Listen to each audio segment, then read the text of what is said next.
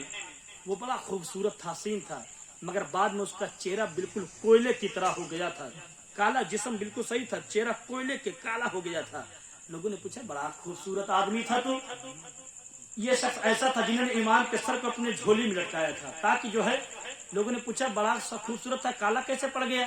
تو وہ کہنے لگا کیا بتاؤں، جس دن سے امام کے سر مبارک کو اپنے گھوڑے کی زین میں جھولی میں لٹکایا ہوں اسی دن سے جب میں سوتا ہوں رات میں میرے پاس دو آدمی آتے مجھے اٹھاتے ہیں اور پکڑ کر کے زبردستی ایک ایسی جگہ لے جاتے ہیں جہاں پر آگ ہی آگ جلتی ہوتی ہے، کہتے میرے چہرے کو پکڑ کر کے آگ میں ڈالتے ہیں اور روز جب سے گیا ہوں کربلا میں، جب سے واپس آیا اسی دن سے روز یہی نیم میرے ساتھ روز ہوتا ہے، یہاں تک کہ میرا چہرہ خوبصورتی سے پھر کر کے اب کالا بن گیا ہے، کوئلے کی طرح ہو گیا ہے۔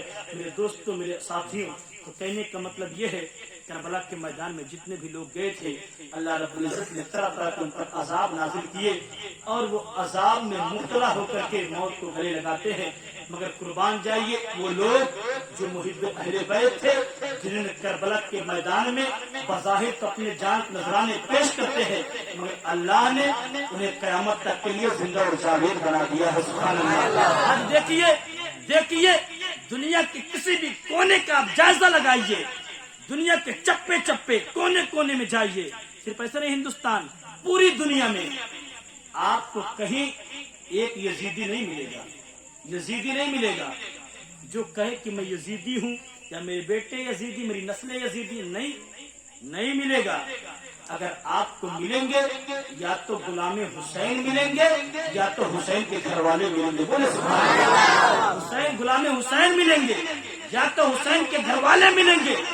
آج دیکھیے میرے امام کربلا کے امام حسن و حسین کے پہلے میرے آقا فرماتے ہیں حسن و حسین کے جو دو نام ہیں یہ جنتی نام ہے، اللہ نے اس نام کو مخفی رکھا تھا، پہلے یہ نام نہیں تھا۔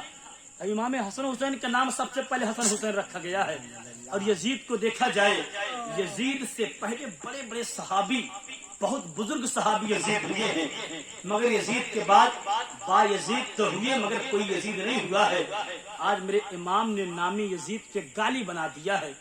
آپ کسی کو یزیدوا کہہ کر دیکھیے، یزید کہہ دیجئے، کہہ دے تو یزید کی اولاد ہے، تو یزید ہو گیا ہے، یاد رکھو لاٹھیاں نکل آئیں گی، جو ہے اسلحے نکل آئیں جائیں گے مارنے کے لیے، تیری مجال مجھے یزید کیسے کہہ دیا؟ عزیزان وقار، میرے امام نے نام یزید کو، یزید سے پہلے بڑے یزید تھے، بہت لوگ یزید تھے، مگر میرے امام نے نام یزید کے گالی بنا دیا۔